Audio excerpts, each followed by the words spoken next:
नमस्कार मेरे प्यारे बच्चों। मैं एपी सर आपका अपना YouTube channel AP sir reasoning classes में स्वागत करता हूं। मेरे प्यारे बच्चों, जैसा कि क्लास 10th वाले जो भी मेरे स्टूडेंट्स थे, ठीक है, वो लोग बहुत दिन से रिक्वेस्ट कर रहे थे कि सर अभी तक स्कूल में साइंस पूरा कंप्लीट नहीं कराया गया है और क्लास 10th का जो एग्ज़ाम है यही मार्च में होने वाला है और एग्ज़ाम बहुत नज़दीक आ गई एग्ज़ाम की डेट, ठीक है। और हम लोग एग्ज़ाम में कैसे करेंगे? तो मेरे प्यारे बच्चों, आप लोगों को टेंशन लेने की ज़रूरत नहीं है, ठीक है। अब यदि आपने अभी तक कुछ भी साइंस में नहीं पढ़ा है तो मेरे प्यारे बच्चों, आप इस वीडियो में यानी इस चैनल पर आप बने रहिए और चैनल को सब्सक्राइब कर लीजिए, ठीक है। अब यहीं पास आपको पूरा साइंस यानी शुरू से लेकर पूरा जितने भी टॉपिक होते हैं मैं पूरे यहीं पास 2 महीने के अंदर पूरा कंप्लीट करवाने वाला हूं। तो मेरे प्यारे बच्चों, अब आपको रेगुलर एक वीडियो मिला करेगी और हर एक चैप्टर की 2 वीडियो होगी, 2 वीडियो में एक चैप्टर पूरा फिनिश। तो मेरे प्यारे बच्चों, आपको कहीं भटकने की जरूरत नहीं है। आप यहाँ से पूरा यानी अगर साइंस के पूरे 70 नंबर आते हैं साइंस के, तो अगर यहाँ से पूरा पढ़ते हैं आप तो 60 तो आराम से कर लेंगे। यदि आपने अभी तक कुछ भी नहीं पढ़ा है तो 60 यहाँ से पूरा करने वाले हैं, क्योंकि यहाँ से मैं जो भी पढ़ाऊंगा ना वो एग्जाम की दृष्टि से मैं पढ़ाऊंगा, एग्जाम को देखते हुए पढ़ाऊंगा। और मैं अपना अगर बता दूं तो मेरा जो एक्सपीरियंस 8 साल का एक्सपीरियंस है और 8 साल से लगभग मैं क्लास 10th वालों को पढ़ा रहा हूँ। तो मैं समझता हूँ कि कहाँ से क्वेश्चन एग्जामिनर बनाता है, मैं पूरी चीज़ें समझता हूँ और उसी को ध्यान में रखते हुए मैं ये वीडियो बना रहा हूँ। और हर एक चैप्टर के लगभग 2 वीडियो बनाऊंगा और पूरा एक चैप्टर पूरा फिनिश हो जाएगा। तो मेरे प्यारे बच्चों, आप अगर अभी तक चैनल को सब्सक्राइब नहीं किया तो चैनल को सब्सक्राइब कर लीजिए। आपको डेली क्लास 10th की साइंस की वीडियो डेली आपको एक मिलने वाली है और इसको ज़्यादा से ज़्यादा लोगों तक शेयर करें ताकि ये वीडियो और लोगों को मतलब यूजफुल हो पाए। तो मेरे प्यारे बच्चों, चलिए हम लोग देर ना करते हुए मैं आज एक चैप्टर की शुरुआत करता हूं। सबसे पहले हम लोग फिजिक्स पढ़ेंगे, फिर बायोलॉजी पढ़ेंगे, फिर लास्ट में केमिस्ट्री पढ़ेंगे। तो मेरे प्यारे बच्चों, आप लोग वीडियो को रेगुलर देखिएगा और ज़्यादा से ज़्यादा लोगों तक शेयर कीजिएगा। चलिए, मैं आपका टाइम ज़्यादा लॉस नहीं करूंगा, मैं अपने डायरेक्ट चैप्टर पर आता हूं। तो हमारा जो फर्स्ट चैप्टर होगा वो होगा प्रकाश, यानी एकदम बेसिक से पढ़ेंगे, एडवांस लेवल तक पढ़ेंगे, यानी वो चीज़ पढ़ेंगे जो एग्जाम में आएगा। चलिए स्टार्ट करते हैं। देखिए, प्रकाश, प्रकाश यानी लाइट, प्रकाश यानी लाइट। तो मेरे प्यारे बच्चों, सबसे पहले समझते हैं कि प्रकाश होता क्या है। देखिए, प्रकाश जो होता है, प्रकाश एक प्रकार की ऊर्जा है जिसके कारण किसी वस्तु को हम आसानी से देख पाते हैं। अगर यहाँ पास प्रकाश नहीं होगा तो क्या हम किसी वस्तु को देख पाएंगे? नहीं देख पाएंगे। यानी अंधेला कर दिया जाता है, अंधेले में आप किसी वस्तु को नहीं देख पाते हैं। क्यों नहीं देख पाते हैं? क्योंकि वहाँ पास प्रकाश नहीं होता है। क्योंकि हमारी आंखें जो होती हैं, आंख तो बहुत अच्छी हों, अगर प्रकाश नहीं है तो आप किसी भी वस्तु को नहीं देख पाएंगे। अगर प्रकाश ही बहुत कुछ है, प्रकाश बहुत ढेर सारा है, लेकिन आंख ही नहीं है तो आप किसी वस्तु को नहीं देख पाएंगे। तो यानी दोनों का कॉम्बिनेशन होना बहुत ही ज़्यादा जरूरी है। तो मेरे प्यारे बच्चों, इसमें होगा क्या, मतलब प्रकाश क्या होता है? तो प्रकाश आप कह सकते हैं एक प्रकार की ऊर्जा है जो हमारे दृष्टि ज्ञान को जागृत करती है। खैर, ये एग्जाम में नहीं आने वाला, लेकिन समझाना जरूरी है। तो मेरे प्यारे बच्चों, अगर कोई भी वस्तु हमें दिखाई देती है तो प्रकाश के एक एक घटना के कारण दिखाई देती है। अगर प्रकाश को वो घटना ना होना तो हमें कोई वस्तु दिखाई ही नहीं देगा। अगर मैं कहूँ कि ये बोर्ड मुझे दिखाई दे रहा है और ये लिखावट आपको दिखाई दे रहा है, तो क्यों दिखाई दे रहा है? क्योंकि यहाँ पास प्रकाश का एक घटना हो रहा है जिसका नाम है रिफ्लेक्शन ऑफ लाइट, यानी प्रकाश का परावर्तन। अगर प्रकाश का परावर्तन नहीं होगा तो हम देख ही नहीं पाएंगे।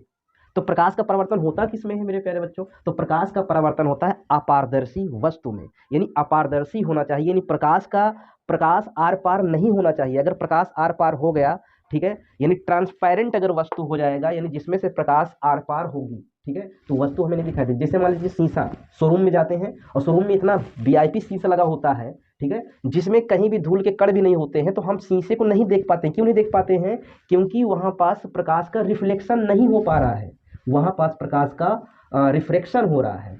यानी प्रकाश अगर आर पार हो रहा है किसी भी सरफेस से तो समझ लो वहां पास प्रकाश का रिफ्रैक्शन हो रहा है, यानी अपवर्तन हो रहा है। प्रकाश का अगर परावर्तन होगा तो वस्तु हमें स्पष्ट रूप से दिखाई देगी। तो मेरे प्यारे बच्चों, तो इस वाले चैप्टर यानी प्रकाश वाले चैप्टर में हम लोग आज पढ़ने वाले हैं प्रकाश का परावर्तन, ठीक है, प्रकाश का परावर्तन, प्रकाश का परावर्तन, जिसको बोलते हैं reflection of light, reflection of light, ठीक है मेरे प्यारे बच्चों। तो प्रकाश का परावर्तन या रिफ्लेक्शन ऑफ लाइट, तो इसको सबसे पहले हम समझते हैं और इसमें मेन चीज ही हम समझेंगे, हम कोई फालतू चीजें ऐसा नहीं समझेंगे, ठीक है, क्योंकि हमारे पास इतना टाइम नहीं। M1 M2 मेरे पास एक क्या है, मिरर है, ठीक है, और यहाँ पास मिरर में मान लेता हूँ एक काल्पनिक रेखा ठीक है, एक काल्पनिक रेखा है जिसको बोलते हैं अभिलंब। क्या बोलेंगे इसको? अभिलंब, यानी इंग्लिश में कहते हैं नॉर्मल। नॉर्मल। और ये हमारे पास एक दर्पण है। अगर किसी भी पारदर्शी कांच में, ठीक है, आप पॉलिश कर देते हो तो वो दर्पण बन जाता है, यानी मिरर बन जाता है। क्या बन जाता है मेरे प्यारे बच्चों? मिरर बन जाता है। ठीक है, ये मिरर यानी दर्पण है। तो मैंने इसमें पॉलिश कर दिया। ठीक है, जब पॉलिश कर दिया तो ये क्या बन गया? मिरर बन गया। तो मेरे प्यारे बच्चों ध्यान से यहाँ पास समझिएगा कि प्रकाश का परावर्तन होता कैसे है। जैसे मान लीजिए एक प्रकाश की किरण है, ये आया, इस पर टकराया, ठीक है, यानी इस चिकने पॉलिश किए हुए तल पर टकराया और टकराकर ऐसे चला गया, टकराकर ऐसे चला गया। तो मेरे प्यारे बच्चों जो आने वाली किरणें होती हैं इनको हम बोलते हैं आपतित किरण। क्या बोलेंगे? आपतित किरण। इनको हम बोलेंगे आपतित किरण। ठीक है, आ रही हैं, टकराने के बाद जब जाती हैं, बाहर जाती हैं, ठीक है, तो उसको हम बोलते हैं परावर्तित किरण। क्या बोलेंगे? परावर्तित किरण। यानी इसको बोलते हैं रिफ्लेक्टेड रे, इसको बोलते हैं इंसिडेंट रे। ठीक है, तो ये किरण आ रही है तो आने वाली किरण आपतित किरण और जाने वाली किरण परावर्तित किरण। तो मेरे प्यारे बच्चों देखिए, अब इसका अगर आ जाए कि भाई प्रकाश का परावर्तन किसे कहते हैं, आपको डेफिनेशन लिखना, तो आपको कुछ भी रटने की जरूरत नहीं है। यहाँ पास मेरी बात समझना ध्यान से। आपतित किरण ऐसे याद रखना, जब किसी पॉलिश किए हुए दर्पण पर या जब किसी पॉलिश किए हुए तल पर, सरफेस पर, जब किसी चिकने पॉलिश किए हुए तल पर आपतित किरण यानी आने वाली किरणें, ठीक है, टकराने के बाद उसी माध्यम में वापस लौट जाती हैं। जब कोई किरण किसी पॉलिश किए हुए तल में टकराती है और टकराने के बाद उसी माध्यम में वापस लौट जाती है तो इस घटना को प्रकाश का परावर्तन कहते हैं। मेरे प्यारे बच्चों यहाँ पास कुछ भी रटने की जरूरत नहीं है। ठीक है, यहाँ पास कोई भी चीज़ रटने वाली चीज़ें नहीं है। आपको यहाँ पास समझना है कि प्रकाश का परावर्तन किसे कहते हैं। तो आप ये कहेंगे जब कोई किरण किसी चिकने पॉलिश किए हुए तल से टकराती है और टकराने के बाद उसी माध्यम में वापस लौट जाती है तो इस घटना को प्रकाश का परावर्तन कहते हैं। आपको ये चीज़ समझ में आया होगा। तो मेरे प्यारे बच्चों इसमें कुछ नियम भी होते हैं। ठीक है, तो यहाँ पास आप समझिएगा कि यहाँ पास जो है प्रकाश परावर्तन के कुछ नियम होते हैं। तो प्रकाश परावर्तन के मुख्यतः 2 नियम होते हैं। अब आप अपने से नियम बनाओगे। देखो पहला नियम क्या है मेरे प्यारे बच्चों?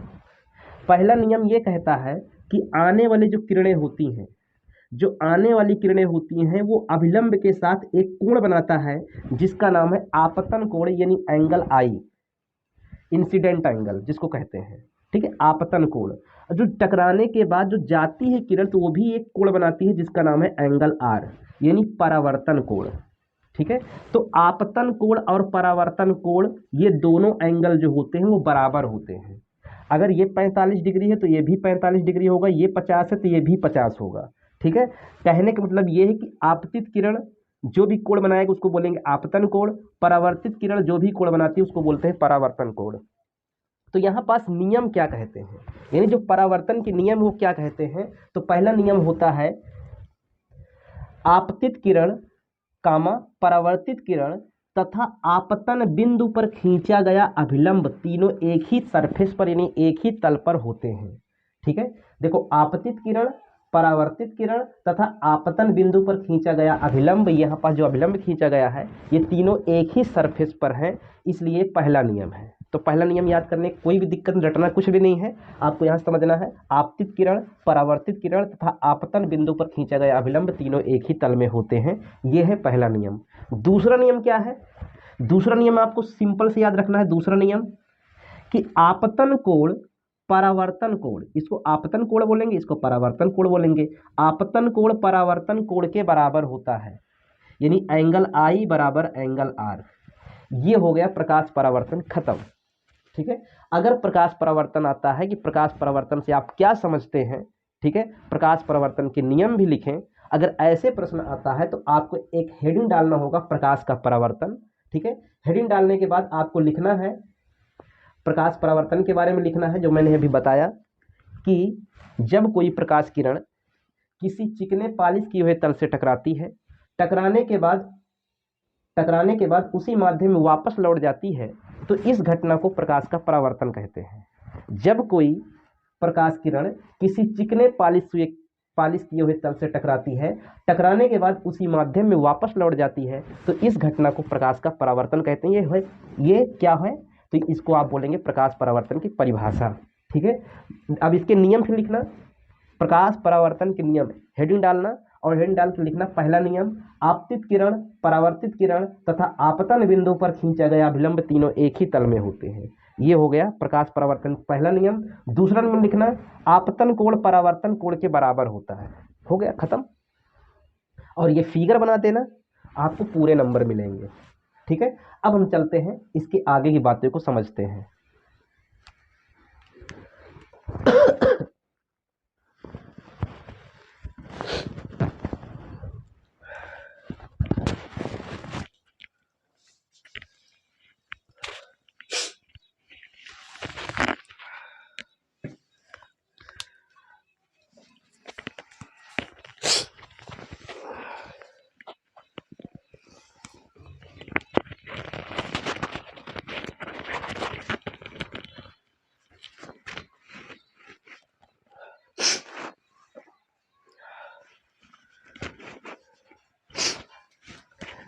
तो मेरे प्यारे बच्चों, मुझे सर्दी बहुत ज़्यादा है, ठीक है, तो मैं थोड़ा सा अच्छा महसूस नहीं कर पा रहा हूँ और अच्छे तरीके से पढ़ा भी नहीं पा रहा हूँ, मुझे ऐसा लग रहा है।